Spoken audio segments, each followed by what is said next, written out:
일본이 내일부터 후쿠시마 오염수 방류를 시작하겠다고 발표하자 민주당은 즉각 반발했습니다. 일본이 최악의 환경 파괴를 선언했다며 국민안전 비상사태를 선언하고 민주당이 앞장서 싸우겠다고 목소리를 높였습니다. 후쿠시마 오염수 해양 투기에 반대한다. 일본의 무도한 결정을 강력히 규탄합니다. 용납할 수 없는 이번 결정에 들러리를 서고 방패막이 역할을 했던 윤석열 정권의 책임이 결코 가볍지 않습니다. 지금부터 민주당은 국민안전 비상사태를 선언합니다. 핵오염수 투기 중단을 위해 할 수 있는 모든 일을 하겠습니다. 민주당은 또 26일까지 100시간 비상행동을 선포하고 투쟁에 나섰습니다. 오늘 저녁 국회에서 촛불 집회를 열고 내일은 광화문에서 용산까지 거리 행진을, 주말인 26일에는 광화문에서 시민단체와 집회를 엽니다. 여기에 UN 인권이사회 등 국제기구의 의원들을 보내 오염수 방류에 대한 의견을 개진한다는 방침입니다. 일부 의원들은 주한 일본 대사관을 항의 방문해서 결의문을 전달하려고 했지만 대사관 측은 수령을 거부했습니다. 어제 현장으로 가보시죠. 너무너무 처참한 마음입니다. 국민의 뜻을 일본 대사관 문 앞 땅바닥에다 놓는 심정 잊지 않겠습니다.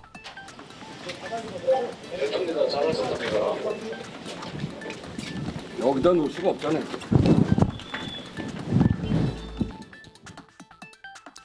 정의당은 윤석열 대통령을 향해 오염수 방류의 공동 정범이라고 비판했습니다. 들어보시죠. 태평양은 기시다 총리와 윤석열 대통령, 원자력 카르텔의 하수구가 아닙니다. 윤석열 대통령은 고의로 침묵하고 막을 수 있는 기회들을 제 발로 걷어차 버리고 오염수 투기의 공동 정범이 되는 길을 택했습니다. 국민의힘은 후쿠시마 오염수와 관련한 가짜 뉴스와 괴담을 막겠다며 나섰습니다. 국민의힘이 연 세미나에서는 오염수 방류에 대한 가짜 뉴스가 비현실적인 시나리오를 가정해 막연한 공포를 조장한다는 비판이 나왔습니다. 들어보시죠. 그 정량적 근거 없이 던지다 보니까 우리가 거의 SF 소설에 가까운 극히 비현실적인 시나리오를 가정한 다음에 그 가정을 토대로 막연한 불안감과 공포를 조성합니다. 조금 비유해서 말하자면 외계인이 쳐들어와서 우리를 다 죽일 텐데 우리 어떻게 하지 하면서 우리 외계인을 대비할 방책을 마련해 놔야 되는 거 아니야? 라는 그런 식의 언급. 삼중수소 먹고 죽을 수 있다 이 얘기입니다. 죽을 수 있어요. 심지어 비행기 타다가 죽을 수 있고요. 감기약 100알 먹으면 죽어요. 커피 200잔 마시면 죽고요. 물 6리터 한 번에 마시면 죽습니다. 어느 정도 양을 먹었을 때 죽을 수 있다라는 연결이 돼야지. 국민의힘은 가짜뉴스 카르텔이 있다고 주장하면서 민주당이 이런 가짜뉴스의 온상이라고 지적했습니다. 야당이 가지고 있는 권력과 그리고 가짜뉴스, 가짜방송을 막 실어나르는 가짜 언론과 그리고 그것을 통해서 돈을 버는 권언정 유착이 아주 커다란 이 카르텔을 형성하고 있는 것이 오늘의 모습입니다. 민주당이 그러면서 그 재미 톡톡 보면서 100년 집권하겠다 그러다가 5년 만에 자신들의 정권을 빼앗기니까 악착같이 다시 정권을 탈취하려고 끊임없이 가짜뉴스를 생산하고 유포하고 확대시켜 나가는 일을 계속해온 바로 그 온상이었습니다. 국민의힘은 또 괴담과 가짜뉴스로 어민과 수산업계가 피해를 보는 일이 없도록 하겠다고 강조했습니다. 이를 위해서 정부의 IAEA 등 국제사회와 함께 감시체계를 운용할 것 등을 요청했습니다. 또 수산물 소비 촉진에도 적극 나선다는 방침입니다.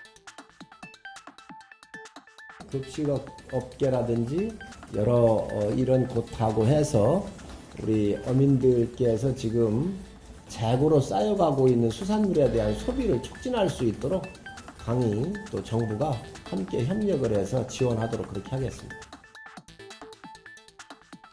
국민의힘은 민주당이 이재명 대표 사법 리스크 논란을 잠재우려고 후쿠시마 오염수 방류 반대 총력전에 나선 거라고 주장하기도 했는데요.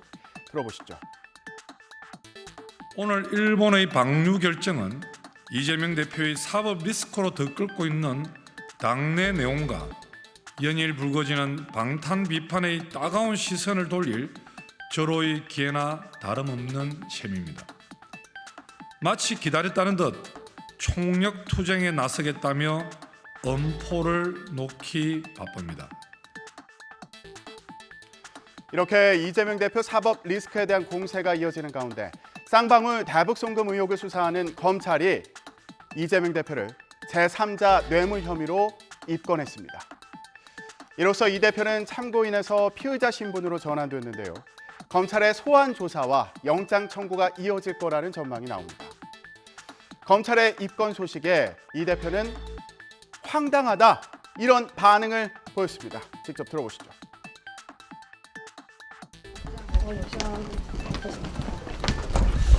황당한 얘기죠. 만약에 영장 청구되면은 정당한 영장 청구를 한 겁니까? 그게 말이 되는 소리겠어요.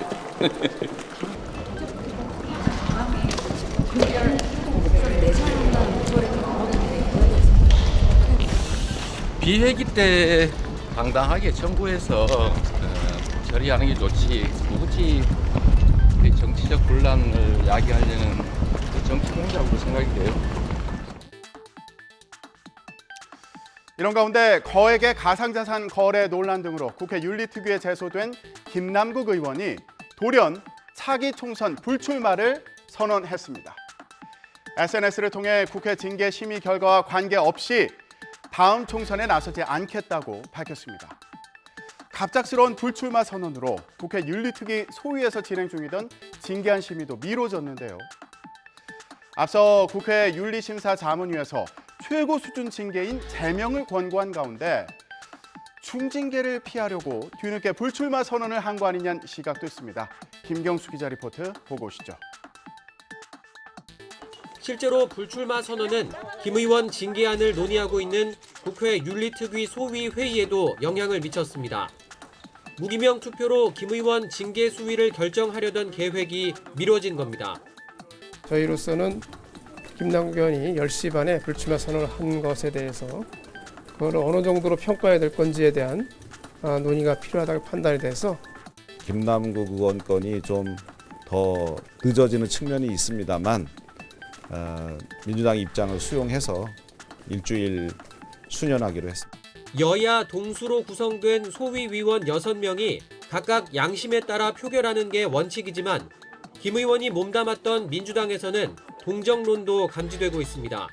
불출마 선언, 이런 부분도 충분히 고려해서 어떤 의미가 있는지 평가를 해서 그래서 결정하는 게 좋겠다라는 의원들의 입장을 갖고 있는데요. 다만 김 의원 불출마 선언과 국회 징계는 별개라며 온정주의를 버리고 빨리 결론 내는 게 민주당을 위해 좋다는 목소리도 함께 나왔습니다. 국회에선 오늘도 일본의 후쿠시마 오염수 방류를 두고 여야가 격돌할 것으로 보입니다. 국회 외교통일위원회에서는 박진 외교부 장관 등이 참석하는데요. 오염수 방류에 대한 우리 정부 대응을 둘러싼 여야 설전 지켜보시죠. 지금까지 전국 브리핑이었습니다.